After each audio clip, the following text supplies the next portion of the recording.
here at Broad Run Park, kind of behind the scenes, this is our staging area where all of the plants are brought up to the Glen Garden, just above the Glen Garden from the nursery that's here on site at the park. So we have to sort and count and separate out and get them down the trail across this cedar log and down a fairly steep, slippery slope into the garden. So these are some of the plantings that we installed last week, and now we're getting ready to do some more in here. We've got to leave this little area open for access. Like I showed you, there's not an easy way into this part of the park, but you can see some of my favorite features here with the old mossy stumps from some ash trees that have been cut down.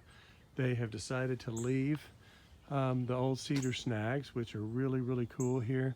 We've actually taken a lot of them and made little informal groupings to kind of separate what's going to be more of a thickly planted shrub and tree layer to kind of protect this Glen Garden. Really not a whole lot of water that flows down here except when it's raining, but you can see just from the recent rains, there's some in this middle mud bottom pond. In this little section, we've got some native campanula or bellflower, and that was the inspiration for this area because it blooms around the middle of the summer. So we are adding, this is what I call my little patriotic corner. We're adding some spigelia here, which blooms really pretty red with a little yellow highlight in midsummer.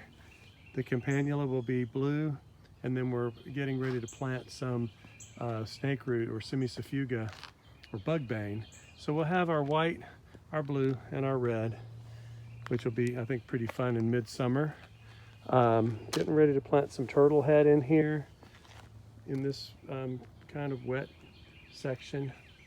You can see our theme plant here is Carex pennsylvanica or Pennsylvania sedge. So wherever there's a stone that goes over the creek or over the little intermittent stream, we have the Pennsylvania sedge.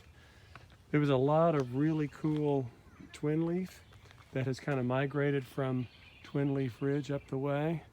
So we're leaving that, working in other natives like the blue stem goldenrod and blue wood aster, getting ready to plug in some blue moon phlox, which don't look like much now, but if you were here about 2 weeks ago, these would have been blooming.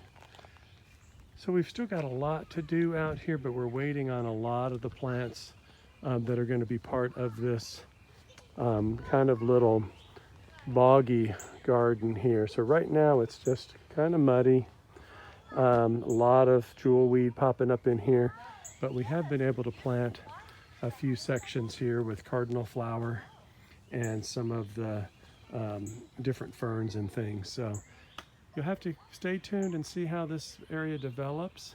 It's really, really cool, but it's kind of a muddy mess right now.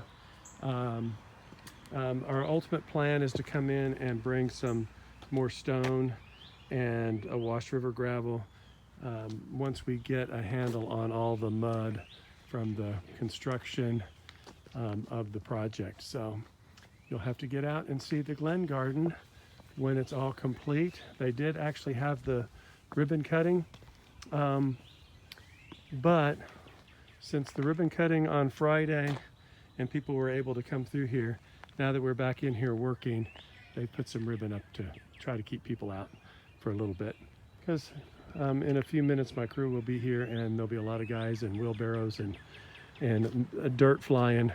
So anyway, thought you might enjoy this little quick walkthrough of the progress of the Glen Garden.